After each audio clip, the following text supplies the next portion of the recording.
नमस्कार साथियों, मैं आनंद शर्मा आपका स्वागत करता हूं एजी स्मार्ट क्लासेस के इस नए वीडियो में जो है सिंधु घाटी सभ्यता या इंडस वैली सिविलाइजेशन। ये हमारी जो नई प्लेलिस्ट स्टार्ट हुई है इंडियन हिस्ट्री, भारतीय इतिहास, उसका सेकंड पार्ट है। पहला वीडियो अगर आपने नहीं देखा है तो पहला वीडियो स्टोन एज पर बेस्ड था या पाषाण काल। इसमें हमने प्रागैतिहासिक काल, आद्य ऐतिहासिक काल और ऐतिहासिक काल, इन सब का काल निर्धारण और इनमें जो पुरातत्व सामग्री प्राप्त हुई है इस पर काफ़ी डिटेल वीडियो बनाया है। आप उसे अवश्य देखें। अगर आपको हमारे किसी भी वीडियो का PDF चाहिए तो हमारा टेलीग्राम चैनल ज्वाइन कर सकते हैं। टेलीग्राम पर सिंपली सर्च करें AG स्मार्ट क्लासेस।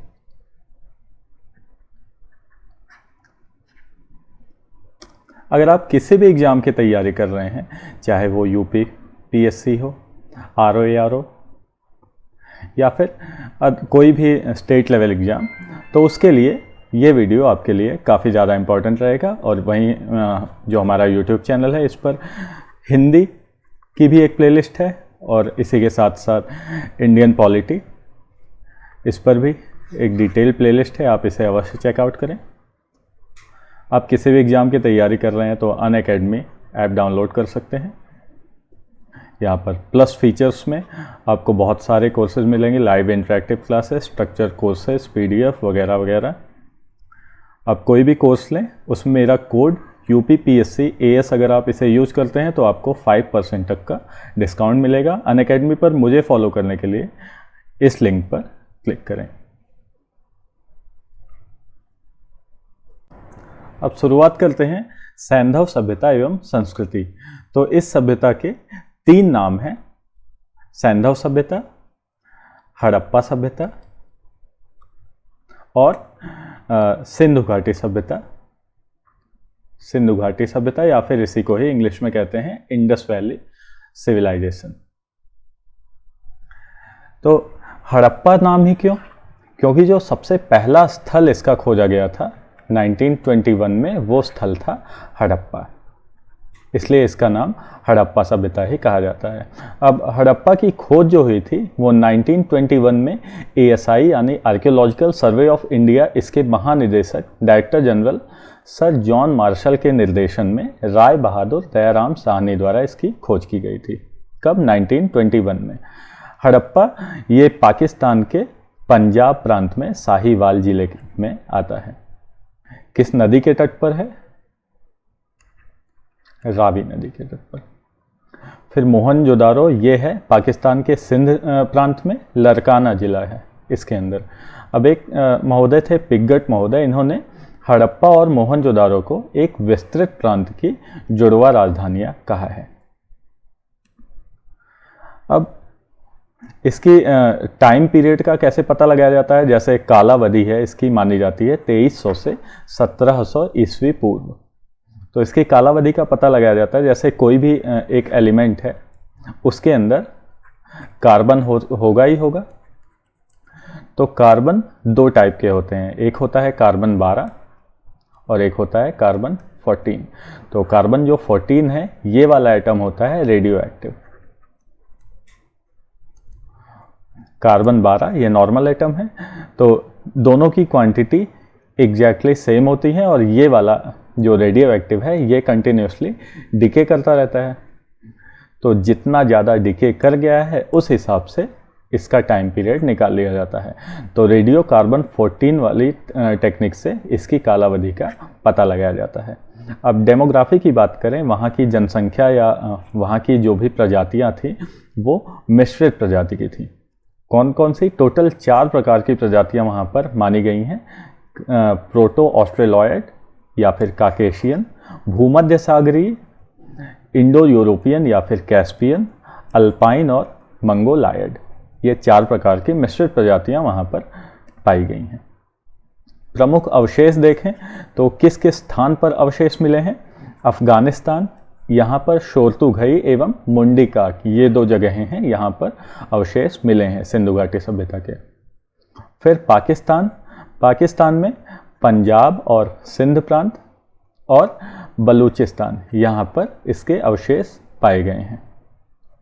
फिर भारत में देखें तो भारत में पंजाब, गुजरात, राजस्थान, हरियाणा, पश्चिमी उत्तर प्रदेश, जम्मू एवं कश्मीर और पश्चिमी महाराष्ट्र में इसके प्रमुख अवशेष पाए गए हैं। स्थलों की बात करें तो सबसे पहले सिंधु घाटी सभ्यता जो है, अगर मैं भारत का मैप बनाऊं,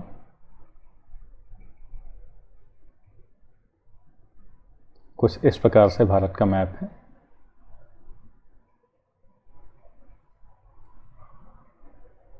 और पाकिस्तान भी पहले भारत में था, अखंड भारत में। तो ये मान लीजिए पाकिस्तान है।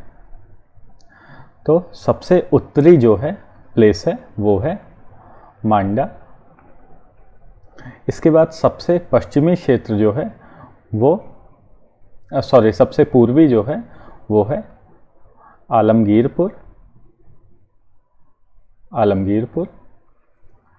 सबसे पश्चिमी क्षेत्र जो मिला है वो इस समय पाकिस्तान में है, उसका नाम है सुतका गेंडोर। और सबसे दक्षिणी क्षेत्र ये महाराष्ट्र में है, इसका नाम है दैमाबाद। मांडा ये सबसे उत्तरी, आलमगीरपुर सबसे पूर्वी, सुतका गेंडोर सबसे पश्चिमी और दैमाबाद है सबसे दक्षिणी क्षेत्र। तो इसको अगर हम देखें तो ये एक प्रकार से त्रिभुज का शेप बना रहा है। तो किसी एग्जाम में पूछ लिया जाए अगर कि सिंधु घाटी सभ्यता का शेप कैसा है, तो ये त्रिभुजाकार है। त्रिभुजाकार इसका शेप है। अब क्या कोई बता सकता है कि ये जो स्थल हैं, सबसे उत्तरी, सबसे पूर्वी, पश्चिमी और सबसे दक्षिणी, ये किस किस नदी के किनारे हैं? आपको पता हो तो आप कमेंट जरूर करें, नहीं तो वीडियो के आगे मैं इसके बारे में बताऊंगा ही। फिर आगे चलते हैं। सिंधु सभ्यता के निर्माता। तो सिंधु घाटी के सभ्यता जो थी, इसके निर्माता कौन सी प्रजातियां थीं जिन्होंने इसका निर्माण किया, इसके बारे में विभिन्न जो इतिहास लेखक हैं उनके अलग अलग मत हैं। तो डॉक्टर लक्ष्मण स्वरूप, इनके अनुसार जो सिंधु सभ्यता के निर्माता थे वो आर्यंस थे। गार्डन चाइल्ड और मार्टिमर व्हीलर, इनके अनुसार सुमेरियन लोग थे। और राखाल दास बनर्जी, जिन्होंने मोहनजोदारो की खोज की थी, इनके अनुसार इसके निर्माता द्रविड़ लोग थे। अब जो प्राप्त नगर हैं, अलग अलग प्रकार के नगर हैं, उनका वर्गीकरण इतिहासकारों ने किस प्रकार से किया है? टोटल 3 प्रकारों से। पहला केंद्रीय नगर, दूसरा तटीय नगर और पत्तन, और तीसरा है अन्य नगर और कस्बे। अब हम देखते हैं एक एक स्थल 1 बाय 1 और उनमें क्या क्या अवशेष मिले, वो किस जगह पर इस समय सिचुएटेड हैं, किस समय उसकी खोज हुई, आदि आदि। तो सबसे पहले बात करते हैं हड़प्पा की।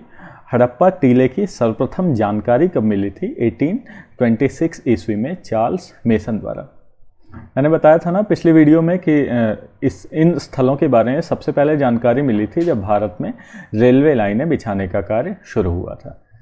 अब इसके पहले ही 1826 में चार्ल्स मेसन द्वारा इसका पता लगा दिया गया था, लेकिन उस समय जो जिनको कहा जाता है father of Indian archaeology, Alexander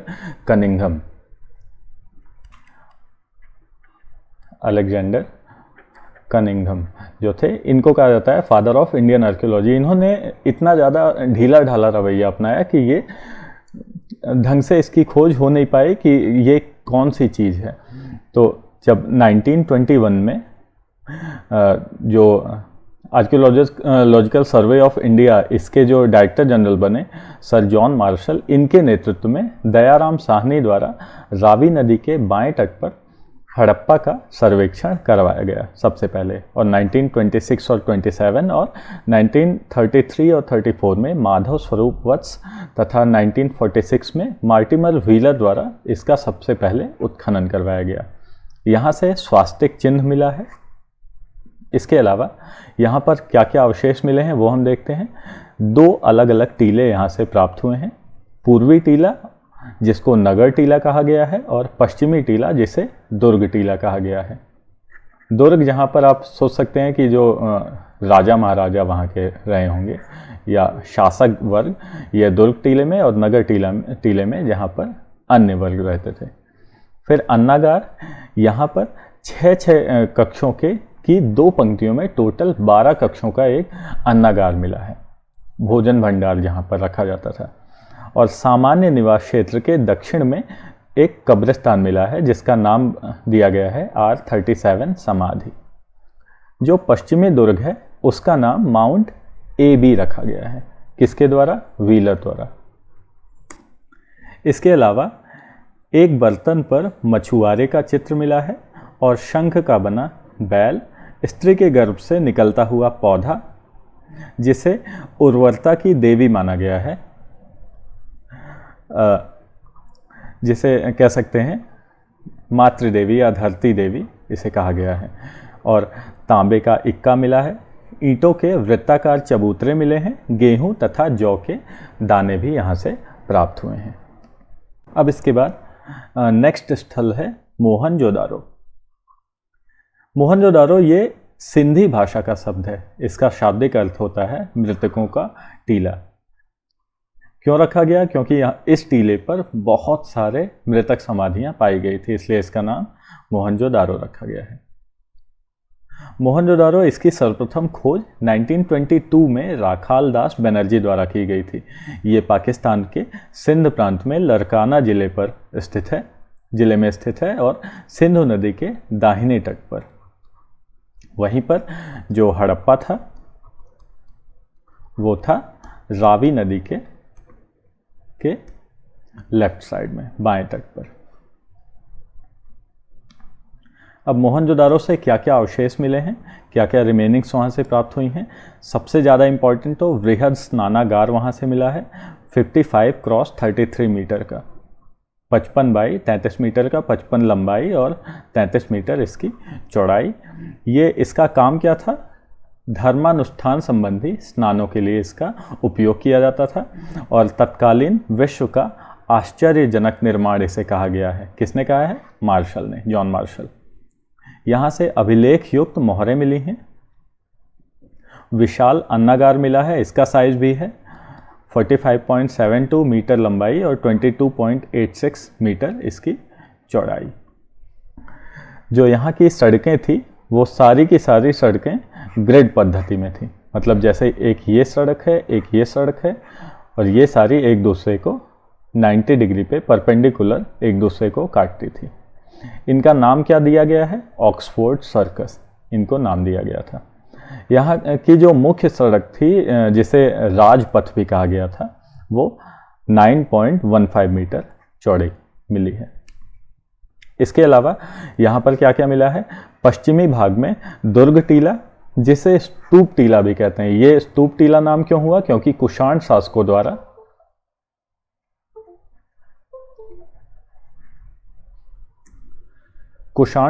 द्वारा यहाँ पर स्तूप का निर्माण करवाया गया था, इसलिए इसे स्तूप टीला भी कहते हैं, जो पश्चिम भाग में दुर्ग टीला मिला है। इसके अलावा यहाँ पर और इम्पॉर्टेंट क्या क्या मिला है? कांसे की बनी नृत्यरत नारी की मूर्ति मिली है जिसे कई बुक्स में नर्तकी की मूर्ति कहा गया है। नर्तकी की मूर्ति ये किस चीज़ की बनी थी? कांस्य या फिर ब्रॉन्ज मेटल की मिली थी। इसके अलावा पुजारी या योगी की मूर्ति मिली है जिसे जो पशुपति वाली मूर्ति है। फिर मुद्रा पर अंकित पशुपतिनाथ की मूर्ति मिली है। कुंभकारों के 6 भट्टे मिले हैं। सूती कपड़ा, गले हुए तांबे के ढेर मिले हैं। सीपी की बनी हुई पटरी मिली है और अंतिम स्तर पर लास्ट स्टेज पर बिखरे हुए कुएं से प्राप्त नर कंकाल भी यहाँ से मिले हैं। यहाँ पर घोड़े के दांत भी मिले हैं। घोड़े के दांतों से क्या पता चलेगा कि वहाँ पर घोड़े भी पाए जाते थे। इसके अलावा गीली मिट्टी पर कपड़े के साक्ष्य भी यहाँ से प्राप्त हुए हैं। अब आगे देखते हैं नेक्स्ट प्लेस चन्हूदड़ो। यहाँ चन्हूदड़ो की सबसे पहले खोज 1931 में NG मजूमदार ने की थी और इसका उत्खनन 1935-36 में अर्नेस्ट मैके द्वारा करवाया गया था।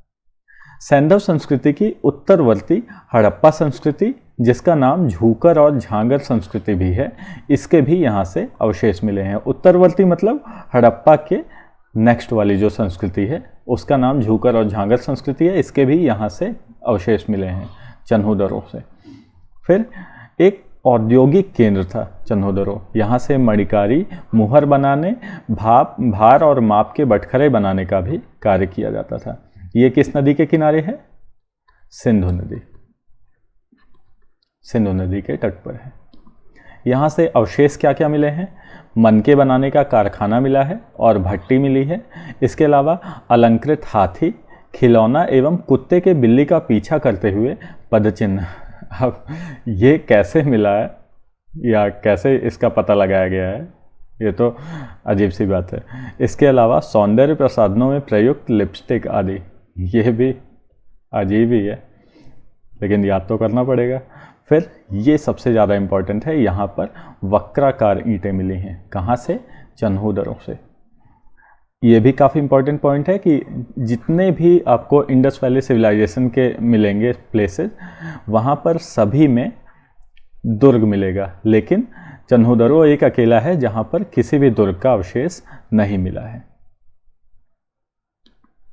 इसके बाद नेक्स्ट प्लेस देखते हैं, लोथल। भारत का बहुत ज़्यादा इम्पॉर्टेंट है ये प्लेस। गुजरात के अहमदाबाद ज़िले में है, भोगवा नदी के तट पर, एवं ये खंबात की खाड़ी के तट पर भी है, तो जाहिर सी बात है समुद्र के आसपास है, तो ये एक बंदरगाह नगर भी होगा।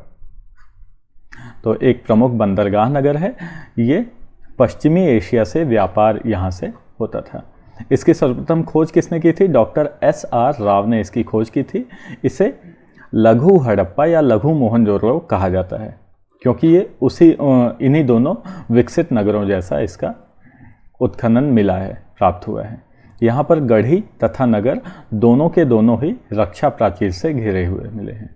मतलब ये जो गढ़ी है और ये नगर है, दोनों एक रक्षा प्राचीर से घिरे हुए पाए गए हैं।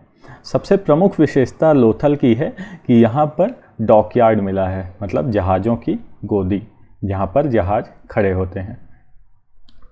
लोथल के अवशेष देखें तो यहाँ पर फारस की मुद्रा मिली है और सील मिला है, और पक्के रंगों में रंगे पात्र मिले हैं। फारस की मुद्रा मिल रही है, मतलब कि यहाँ पर फारस के साथ भी व्यापार होता था। धान, फारस यानी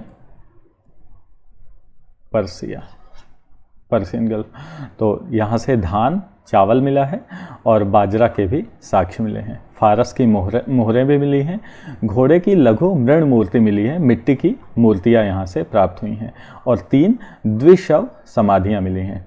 द्विशव मतलब युगल समाधियाँ, जैसे एक समाधि में दो कंकाल मिले हैं, ऐसे कंकाल टोटल 3 संख्या में यहाँ पर प्राप्त हुए हैं, और वृत्ताकार चक्की के 2 पार्ट भी यहाँ से प्राप्त हुए हैं। अब नेक्स्ट प्लेस देखते हैं, कालीबंगा। ये राजस्थान के हनुमानगढ़ जिले में है, घग्गर नदी के तट पर। इसकी सर्वप्रथम खोज की थी इटली के लुइगी पियो टेस्सीटोरी द्वारा, इसकी खोज की गई थी। ये हड़प्पा स्थल के रूप में इसकी पहचान अमलानंद घोष ने 1951 में की। इसका उत्खनन हुआ 1960-61 में। 1960-61 में बीबी लाल एवं बीके थापर द्वारा इसका उत्खनन करवाया गया। इसमें 2 अलग अलग टीले मिले, पूर्वी टीला और पश्चिमी टीला। पूर्वी टीला बड़ा था और पश्चिमी टीला छोटा था, और दोनों के दोनों अलग अलग सुरक्षा प्राचीर से घिरे हैं। जहाँ पर कुछ स्पेशल मिल जाए जो सब में कॉमन नहीं है, वो ज़्यादा इम्पोर्टेंट हो जाता है। तो कालीबंगा में जो पूर्वी टीला है ईस्टर्न और जो पश्चिमी टीला है वेस्टर्न, ये दोनों के दोनों अलग अलग सुरक्षा प्राचीर से, सुरक्षा दीवालों से घिरे हुए थे। कालीबंगा, यहाँ पर पश्चिम में दुर्ग टीले पर सैंधव सभ्यता के नीचे प्राक सैंधव संस्कृति के पुरावशेष मिले हैं। तो जब खुदाई की जाती है तो अलग अलग स्तर होते हैं उसके। जैसे मान लीजिए सबसे पहले यहाँ पर कुछ लोग रहना शुरू किया, कुछ लोगों ने, फिर धीमे धीमे कुछ प्राकृतिक आपदाएं आई, नदी के किनारे ही लोग रहना पसंद करते थे। नदियाँ आई, नदियों में बाढ़ आई, तो नदियाँ कुछ अपने साथ सिल्ट और गाद जमा करती जाएंगी, तो ये वाले जो स्थल हैं ये लोग यहाँ से चले गए छोड़ के, बाढ़ आएगी। तो कुछ दिनों के बाद ये धीमे धीमे स्तर बड़ा हो जाएगा। तो अब आगे आने वाले लोग जो यहाँ पर आकर बसेंगे, नदियाँ कंटिन्यू तो बाढ़ रहेगी नहीं, फिर से नदियाँ अपने पोजीशन में आ जाएंगी। तो बाद में ये वाला स्तर, ज़मीन का स्तर एक ऊंचा हो जाएगा। फिर ऐसे करते करते ये जो जगह है ये एक टीले के रूप में परिवर्तित हो जाती है। तो ये अलग अलग स्टेप्स, अलग अलग स्तर बनते जाते हैं।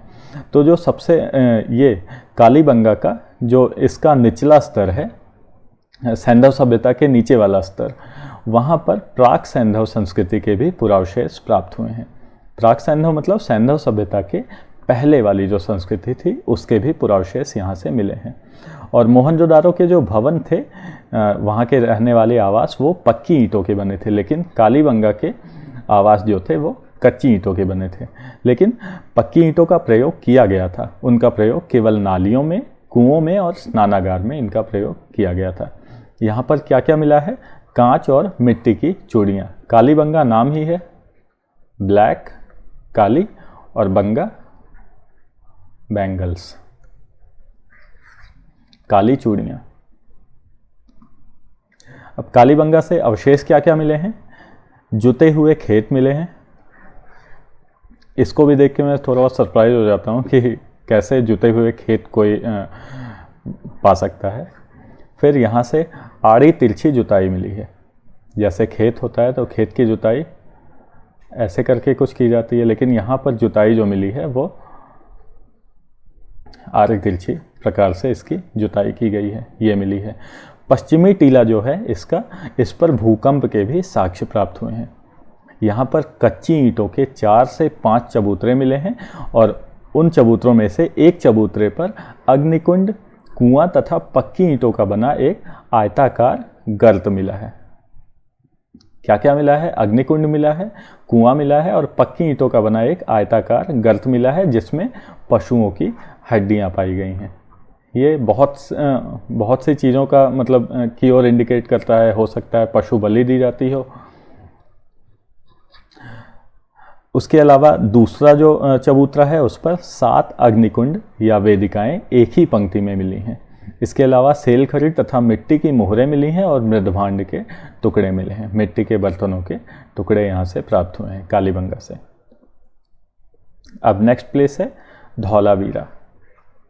गुजरात के कच्छ के रण में ये प्लेस है, लूनी नदी के तट पर। इसकी सर्वप्रथम खोज की थी 1967-68 में जेपी जोशी द्वारा। इसका उत्खनन करवाया गया 1990-91 में RS बिष्ट द्वारा इसका उत्खनन करवाया गया था। ये नगर आयताकार है और टोटल 3 भागों में विभाजित किया गया है, किला, मध्य नगर और निचला नगर। और बाकी आप जितने देखेंगे उनमें 2 भाग हैं, नगर और दुर्ग। इसमें 3 भागों में इस नगर को विभाजित किया गया है, किला, नगर, मध्य नगर और निचला नगर। अब धौलावीरा से क्या क्या अवशेष मिले हैं? यहाँ से एक विशाल जलाशय मिला है, उन्नत जल प्रबंधन प्रणाली और हड़प्पा लिपि के बड़े आकार के 10 चिन्हों वाला एक शिलालेख भी यहाँ से प्राप्त हुआ है। इसके अलावा यहाँ से खेल का मैदान भी मिला है। फिर नेक्स्ट प्लेस है सुरकोटदा। ये गुजरात के कच्छ जिले में स्थित है, भोगवा नदी के तट पर। इसका उत्खनन करवाया था जगपति जोशी ने, JP जोशी, जगपति जोशी ने। 2 दुर्गीकृत भाग हैं इसमें, एक गढ़ी तथा दूसरा आवास क्षेत्र। यहाँ पर कब्रिस्तान से कलश शवाधान के साक्ष्य मिले हैं। तो अगर किसी एग्जाम में पूछ लेता है कि एक विशेष प्रकार का शवाधान कहाँ से मिला है, तो ये कहाँ से मिला है? सुरकोटदा से। किस जगह पर है? गुजरात में भोगवा नदी के तट पर। भोगवा नदी के तट पर सुरकोटदा, यहाँ पर विशेष प्रकार का शवाधान, क्या? कलश शवाधान। यहाँ पर घोड़े की हड्डियों के साक्ष्य भी मिले हैं। फिर नेक्स्ट है दैमाबाद।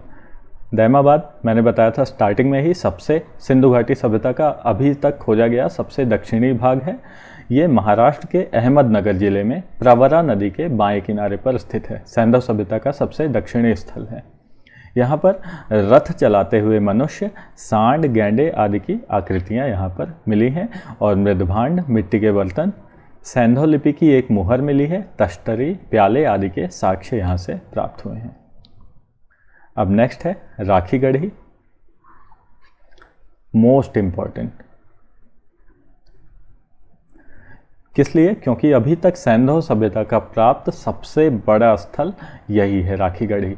कहाँ पर है? हरियाणा में है, हिसार जिले में घग्गर नदी के किनारे स्थित है। इसका उत्खनन किसने करवाया था? सूरजभान ने 1963 में। नवीनतम खोजों के अनुसार ये सबसे बड़ा सैंधव स्थल है। इसके पहले कौन सा था? मोहनजोदारो। यहाँ से आभूषण बनाने का एक कारखाना मिला है, तांबे तथा सोने के आभूषण बनते थे।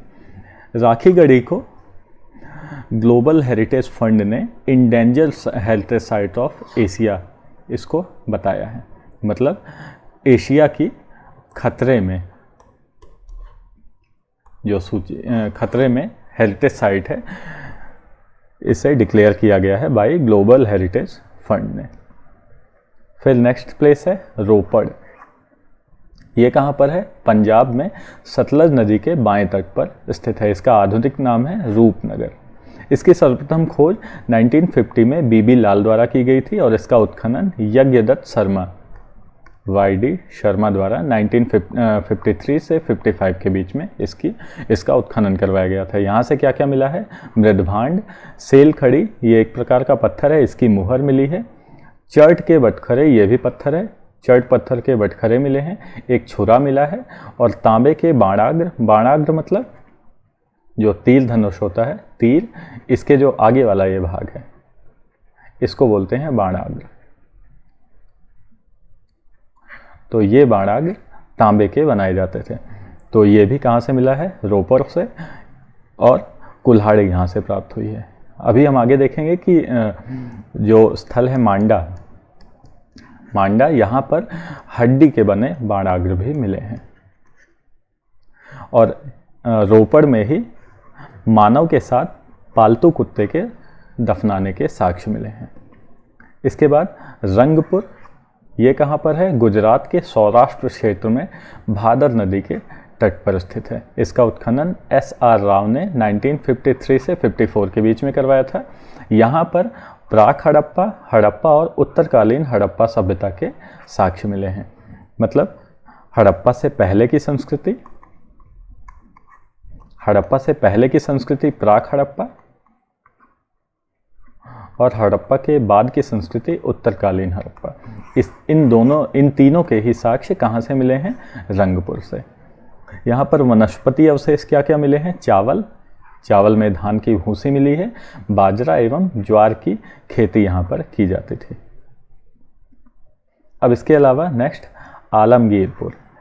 जो भी स्थल यूपी का आ जाए वो हमारे यूपी के एग्जाम्स के लिए बहुत ज़्यादा इम्पोर्टेंट हो जाता है। तो यूपी में मेरठ जिले में हिंडन नदी के तट पर आलमगीरपुर है।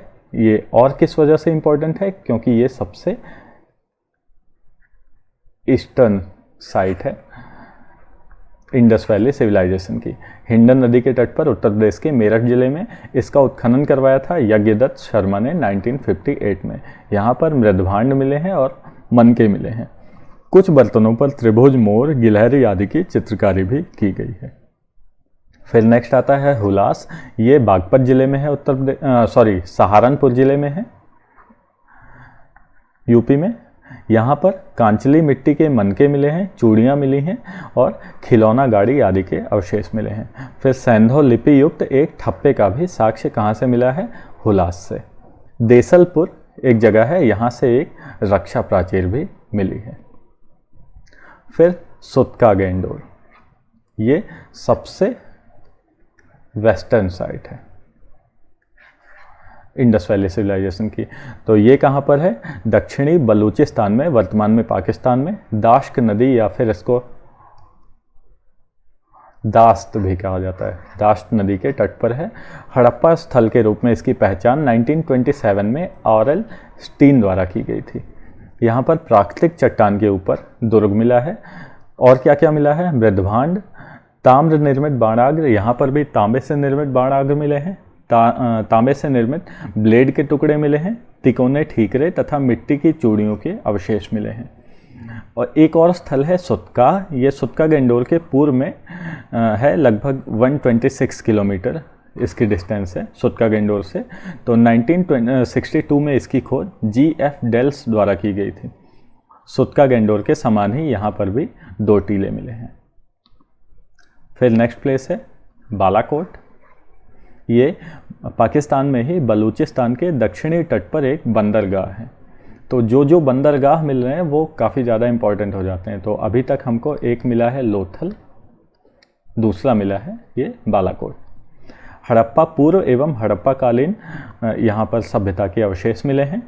इसकी भी नगर योजना सुनियोजित थी। बेसिकली सिंधु सभ्यता के सारे ही नगर सुनियोजित नगर योजना से बने हैं। इसके जो भवन हैं वो कच्ची ईंटों के बने हैं और नालियाँ पक्की ईंटों की बनी हैं। इसके अलावा हमने ये कहाँ पर देखा है? कमेंट अवश्य करें। इसके अलावा ये कच्ची ईंटों के भवन तथा नालियाँ पक्की ईंटों की, ये इसके अलावा बालाकोट के अलावा और कहाँ पर मिला था, इसके बारे में कमेंट करें। यहाँ पर और क्या क्या अवशेष मिले हैं? सीप उद्योग और सीप से बनी चूड़ियों के अवशेष। फिर नेक्स्ट प्लेस है बनावली। ये हरियाणा के फतेहाबाद जिले में है, रंगोई नदी के तट पर। इसका उत्खनन 1974-77 में RS बिष्ट द्वारा करवाया गया था। यहाँ पर भी संस्कृति के 3 स्तर मिले हैं, प्राक सैंधव, विकसित सैंधव और उत्तर सैंधव। सड़कें जो हैं यहाँ से मिली हैं वो नगर को तारांकित भाग में, ऐसे तारांकित भाग में विभाजित करती हैं। जैसे हमने और जगह पर देखा था ग्रिड पद्धति में सड़कें हैं, तो यहाँ पर स्टार शेप में सड़कें नगर को विभाजित करती हैं। यहाँ से क्या क्या मिला है? मोहरें मिली हैं, बटखरे मिले हैं, लाजवर्द ये मणि है ये मिली है, तथा कार्नेलियन के मन के हल्की आकृति के खिलौने मिले हैं और तांबे के बाणाग्र, जौ के बीज आदि मिले हैं। फिर नेक्स्ट प्लेस है भगवानपुरा। ये भी हरियाणा के कुरुक्षेत्र में है, सरस्वती नदी के किनारे। इसका उत्खनन JP जोशी द्वारा किया गया था। फिर सफ़ेद, काले तथा आसमानी रंग की कांच की चूड़ियाँ यहाँ से मिली हैं और तांबे की चूड़ियाँ मिली हैं। कांच की मिट्टी के चित्रित मनके आदि यहाँ से प्राप्त हुए हैं। अब मांडा काफ़ी ज़्यादा इम्पोर्टेंट है क्योंकि ये नॉर्दर्न मोस्ट अभी तक इंडस वैली सिविलाइजेशन का प्लेस है। किस नदी के किनारे है? चिनाब नदी के। तो जम्मू और कश्मीर में चिनाब नदी के दक्षिणी किनारे पर मांडा मिला है। इसका उत्खनन 1982 में JP जोशी द्वारा तथा मधुबाला द्वारा करवाया गया था। यहाँ पर भी संस्कृति के 3 स्तर मिले हैं। कौन कौन से? प्राक सैंधव, सैंधव और उत्तर सैंधव। यहाँ से 3 सांस्कृतिक स्तर मिले हैं। यहाँ पर और क्या क्या मिला है? मिट्टी के ठीकरे, हड्डी के नुकीले बाणाग्र। जैसे मैंने बताया था ना, हड्डी के नुकीले बाणाग्र मांडा से मिलेंगे। तो ये मिला है चर्ट ब्लेड, कान से निर्मित पेचदार पिन तथा एक आधी अधूरी मुहर मांडा से प्राप्त हुई है। इसके बाद सिनौली, ये उत्तर प्रदेश के बागपत जिले में मिला है। यहाँ पर क्रमबद्ध रूप से 125 मानव शवाधान मिले हैं जिनकी दिशा उत्तर से दक्षिण है। अब हम देखते हैं जो टॉपिक बाय टॉपिक हम नहीं कवर कर पाए थे, तो बचे हुए महत्वपूर्ण फैक्ट्स। सैंधव सभ्यता मातृसत्तात्मक थी। ऐसा क्यों कहा गया है? क्योंकि जितनी भी मूर्तियाँ मिली हैं अधिकतर मूर्तियाँ नारियों की हैं, स्त्रियों की हैं।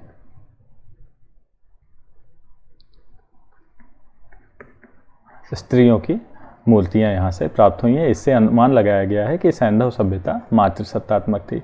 सैंधव लोग शाकाहारी एवं मांसाहारी दोनों प्रकार के भोजन करते थे। वस्त्र कैसे पहनते थे? ऊनी एवं सूती दोनों प्रकार के वस्त्र ये लोग पहनते थे। आभूषण कौन कौन से यूज करते थे? कंठहार, कर्णफूल, कड़ा, भुजबंद, अंगूठी, हंसुली, करधनी आदि आभूषण ये लोग धारण करते थे। और नौसारों से स्त्रियों की मांग में सिंदूर के भी प्रमाण मिले हैं, जो हमारे सनातन परंपरा में है। विवाहित स्त्रियां सिंदूर लगाती हैं, तो उसके प्रमाण भी यहाँ से मिले हैं। पासा इन लोगों का प्रमुख खेल होता था। डाइस इन लोगों का प्रमुख खेल होता था। मुख्य खाद्यान्न इनके गेहूं और जौ थे। सर्वप्रथम सैंधव निवासियों ने कपास की खेती प्रारंभ की थी। सबसे ज़्यादा इंपॉर्टेंट पॉइंट है, कपास की खेती सबसे पहले सैंधव निवासियों ने ही प्रारंभ की थी। उसके बाद ये भारत से ग्रीस गया, वहाँ पर इसका नाम सिंडन है, और मिस्र में कपास की खेती का प्रारंभ 2500 ईस्वी पूर्व से माना जाता है। नेक्स्ट पॉइंट, हड़प्पा, मोहनजोदारो, कालीबंगा और सुरकोड्डा से कूबरदार ऊँट के जीवाश्म मिले हैं। फिर सुरकोड्डा, लोथल, कालीबंगा, यहाँ से घोड़े की मृण मूर्तियाँ, घोड़े की मिट्टी की मूर्तियाँ, हड्डियाँ और जबड़े के अवशेष मिले हैं। तो सुरकोड्डा, लोथल और कालीबंगा यहाँ पर घोड़े पाए गए हैं। फिर सैंधव सभ्यता का प्रमुख उद्योग कौन सा था? वस्त्र उद्योग। आंतरिक एवं बाह्य व्यापार जो था वो उन्नत अवस्था में था सैंधव सभ्यता का। यहाँ पर सिक्कों का प्रचलन नहीं था और वस्तु विनिमय प्रणाली थी। वस्तु विनिमय प्रणाली मतलब एक आदमी है, मान लीजिए ए, और दूसरा आदमी है बी, इसके पास गेहूं है और इसके पास मान लीजिए दाल है। ए को गेहूं चाहिए और बी को दाल चाहिए।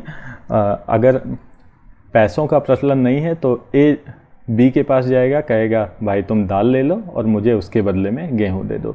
तो इसको कहते हैं वस्तु विनिमय प्रणाली। लोथल और मोहनजोदारो से हाथी के दांत के तराजू के पलड़े मिले हैं और इनके जो बाट थे, बटखरे, वो घनाकार, बेलनाकार, ढोलाकार एवं वर्तुलाकार थे, जिसमें सबसे ज़्यादा मिले हैं घनाकार बाट। सारगोन युगीन सुमेरियन लेख है, इससे पता चला है कि मेलुहा, दिलमुन तथा मगन के साथ मेसोपोटामिया के व्यापारिक संबंध थे। इसमें जो मेलुहा है वो सिंधु घाटी सभ्यता के लोगों के लिए मेलुहा नाम प्रयोग किया जाता था। और ये जो दिलमुन है, दिलमुन फारस की खाड़ी से संबद्ध क्षेत्र।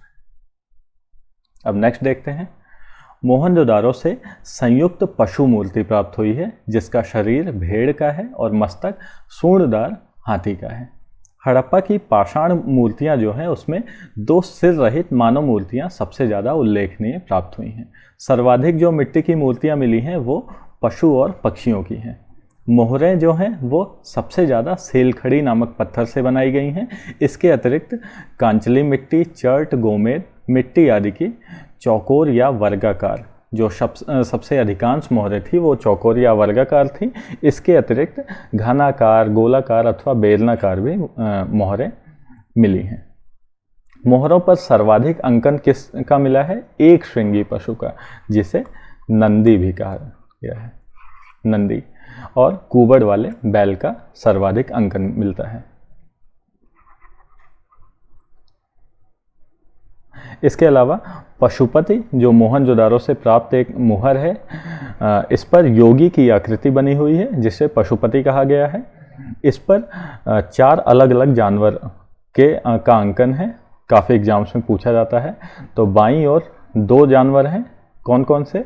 बाघ और हाथी, और दाहिनी ओर गैंडा और भैंसा इस पर चित्रित हैं। वहीं सिंहासन के नीचे 2 हिरन भी हैं और योगी के सिर पर त्रिशूल एवं 3 मुख हैं। मार्शल, जॉन मार्शल ने इसे रुद्र कहा है।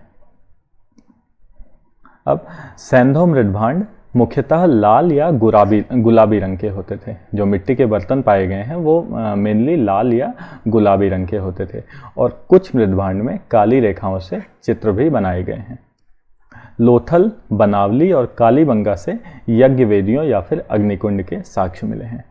फिर आंशिक समाधिकरण, इसके साक्ष्य बहावलपुर से मिले हैं। और वहीं पर मैंने एक टॉपिक पहले बताया था कि स्पेशल बरियल या फिर विशेष प्रकार का शवाधान, ये कहाँ से मिला है, कमेंट करके ज़रूर बताएं। फिर सुमेरिया सभ्यता के लोग प्राचीन विश्व के सबसे पहले लिपि आविष्कर्ता माने जाते हैं। तो ये तो रहे महत्वपूर्ण फैक्ट्स। अब देखते हैं, जो सिंधु घाटी के सभ्यता के लोग थे, उन्होंने व्यापार करते थे, तो उन्हें कच्चा माल कहाँ से प्राप्त होता था, कच्चा माल और प्राप्ति स्थल क्या क्या थे। तो तांबा जो है वो खेतड़ी राजस्थान से मिलता था और बलूचिस्तान एवं ओमान से मिलता था।